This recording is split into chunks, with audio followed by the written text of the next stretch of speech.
Except if we run out of time at the end. 10 minutes, Sherry. If we run out of time, I'll accept written answers. Earlier on I heard one of the Fianna Fáil deputies saying it's impossible to get everything right during a pandemic. Nobody would doubt that. But how wrong we got the care of our elderly is what I want to talk about again today, because yesterday showed me very much so that the model of an overwhelmingly private care service for the elderly has utterly failed us. And where did that go wrong? And actually it did start with the decision, a political and policy decision of Fianna Fáil, supported by Mary Harney, with a tax break given by Charlie McCreevy, and continually implemented by successive Fianna Fáil and Fine Gael governments. And one study shows us, it was a study by Mersel, that investors in the sector were attracted by the opportunity to avail of tax breaks rather than an interest in or an understanding of the dynamics of the care of older persons. And multiple health ministers, from Mary Harney to Simon Harris, have advocated and encouraged a regime where international investors were attracted to building and running private nursing homes.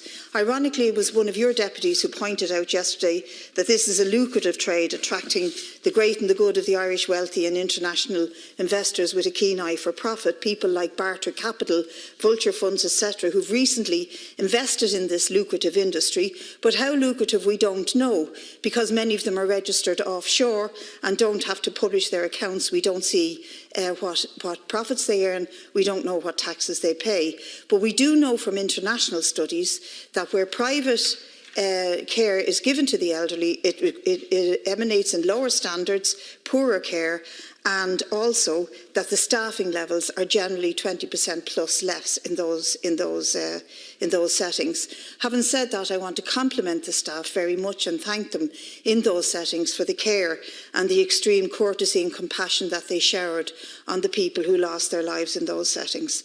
But the tax breaks and the largesse showered on these investors is just not acceptable. And at the same time, this state has skimmed back and cut back and stretched back the real supports that could have helped to keep people in their homes and in their communities. All of that has been privatised and micromanaged to a degree that it's impossible for the workers in that sector to really look after elderly people in their homes.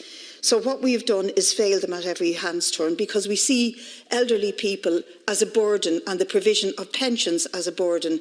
And as we live longer, we see that as a problem rather than something to celebrate. But there's nothing surer than we're all going to get older, and that we need to think in the future how we're delivering the care of elderly, both in settings and in their homes.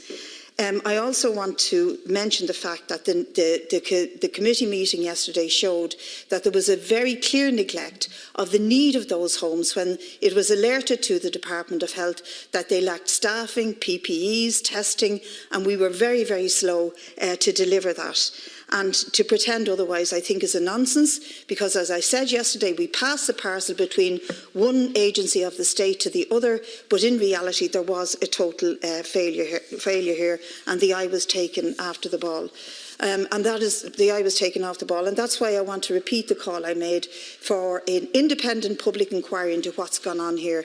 Not to look back in anger, not just to examine who failed whom and how and who's not telling the truth here, but to learn. You said here recently that you think that the whole system needs an overhaul. Now, I doubt if we sit down and discuss what kind of an overhaul you think it needs, that we'll agree. I think we need a national health service in this country, not a sláinte care, but a national health service that's publicly run, publicly funded, from the cradle to the grave, so that every aspect of our healthcare is accountable, is in the interests of the public, and that no individual or vulture fund or set of investors profits from people's health.